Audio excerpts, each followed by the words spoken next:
Hey everyone, Thyworm here with another SSF guide, this time to get a bunch of 8 mod corrupted maps. I looked at SSF-friendly ways that don't require much investment, meaning these aren't the most optimal strategies, but are accessible for any SSF player. If you enjoy SSF content, consider subscribing, and let's dive in.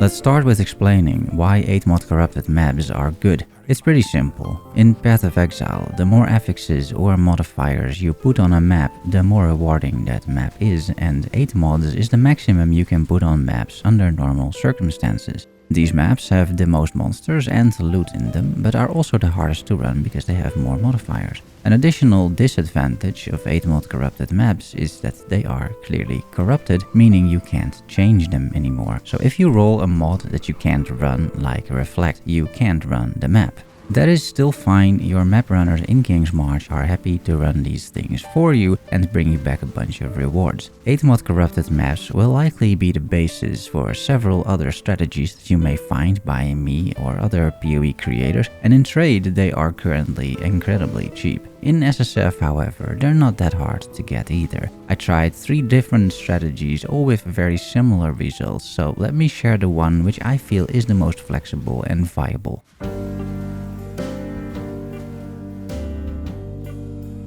The Atlas tree for this strategy focuses on a few primary elements. First, of course, all the available map modifier nodes, for in total 60% increased maps found. Also, it provides 85% chance that a map is upgraded by 1 tier, resulting in more tier 16 maps. Then, map modifier effect, just juicing the content, meaning that you drop more of everything, including maps. I take shrines, just for quality of life and a bit of zoom, and strongboxes, as they spawn a lot of monsters and very rarely also spawn a cartographer's strongbox, which yields a bunch of maps. The 2 nodes at the top for memory influence can be quite nice for some tier 16.5 maps, and then the quantity wheel in the middle, and that's it. Feel free to block league mechanics, but as we're not focusing on any particular league mechanic for the maps, it doesn't change much in terms of the outcome. I'm using Searing Exarch as well, because I simply prefer that over the blue altars.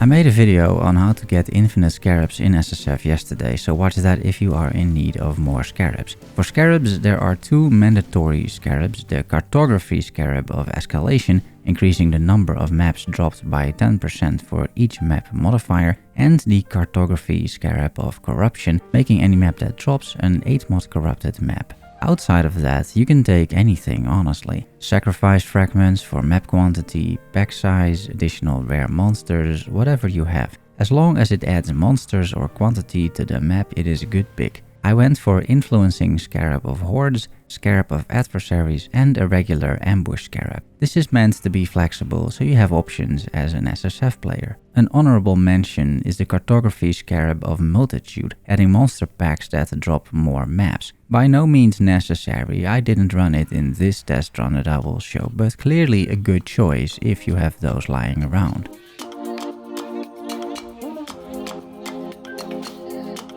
Now, when it comes to the maps that you're running to, farm more maps, it is important to run somewhat juicy maps. Ideally, 8 mod corrupted maps. But telling you to run 8 mod corrupted maps to farm 8 mod corrupted maps, that seems a bit weird. So I won't be doing that, and I also barely ran those in this test run or any of the other ones. However, don't put in a 49% quantity map, okay? Because that is just a terrible map as a baseline. I made sure, using a regex string, that my maps were at least 70% quantity, which I feel is reasonable. And anything above that is good. The more quantity, the better, because you will get way more maps.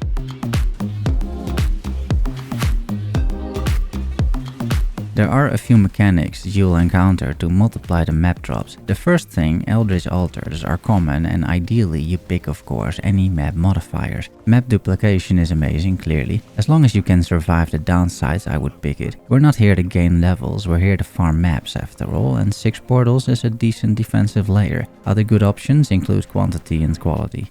Then the Mirage offers several good options. Of course, the 100% more maps is the jackpot, but anything else that adds monsters, pack size, number of monsters, extra monster modifiers or rarity works as well.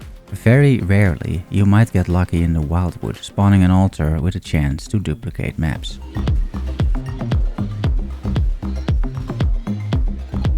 Then a short map showcase. It is nothing special, of course. There are no specific strategies involved. You're just running the maps like you normally would. I ran 20 maps and I did most of the league mechanics as well that spawned, as that means more monsters and that means more maps. While this strategy compared to others out there doesn't focus on any specific league mechanic, it is of course still good to do them. For the specific map layouts to run, I think there are a few good candidates. Jungle Valley only spawns good Eldritch altars, so that means that you get many good options to pick from. It's also a nice map to run, I think. Typically, however, in Jungle Valley you skip the boss or you're willing to wait for it to spawn. And in this case that is a bit of an issue, because I do recommend killing the map boss, because the map boss drops a map almost every time. Not killing map bosses would lose me at least 20 maps. Therefore, I think a map like Mesa might be better suited. You start by rushing to the center to kill the map boss, you kill him straight away, so there are no more Eldritch altars that spawn with the boss option on it, as the boss is dead,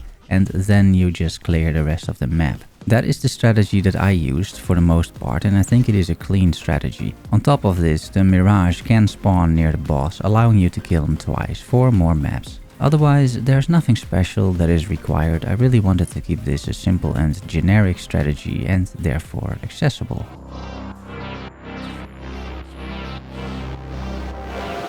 For the loot, I had a little bit of a hiccup. I ran out of corruption scarabs, so I had only 19 and not 20. Plus, the servers are sometimes a disaster, so I lost an instance to a server crash, which means that I effectively ran 18 maps instead of 20. However, I will also share 2 more 20 map run test results, and you will notice they all boil down to the same thing. For the run you just witnessed the footage of, the whole of 18 maps is 121 tier 16s, 15 tier 16.5s, and 7 tier 17s or nightmare maps. All 8 mod corrupted, plus a few unique maps as well. Those do not 8 mod corrupt, by the way, those are just the regular unique maps. I didn't include any other loot in this setup. I did, however, test this strategy with some other setups as well, primarily other scarabs, everything else was the same, and I got very similar results. Using all 5 of the available cartography scarabs, meaning the 2 mandatory ones and the triple cartography scarab of multitude, on similar or slightly worse maps than I ran in the current test run, I got the following result. 148 8 mod corrupted tier 16 maps, 19 8 mod corrupted tier 16.5 maps, and 10 8 mod corrupted tier 17 maps or nightmare maps. Considering I ran 2 extra maps, the results are very close to my initial results. And I did one more run, this time using similar scarabs to the first run, meaning the 2 mandatory cartography scarabs and then just decent other scarabs that add monsters, but this time I ran a bunch of tier 16.5 maps with the map modifier implicit, and yet again, looking at the results, they are very similar. 149 8 mod corrupted tier 16 maps, 16 8 mod corrupted tier 16.5 maps, and 10 8 mod corrupted tier 17 maps. Of course, it's a bit better in terms of results, and if you have these maps you should run them, because the implicit with more maps of course helps, but it's not like it is a massive difference or anything, at least not with my rather casual strategy. So that should give you a bit less FOMO, is what I'm trying to say. Just make sure whatever map you do run has at least good quantity on it. I used more than 70% as a baseline, and you should expect similar and very decent rewards.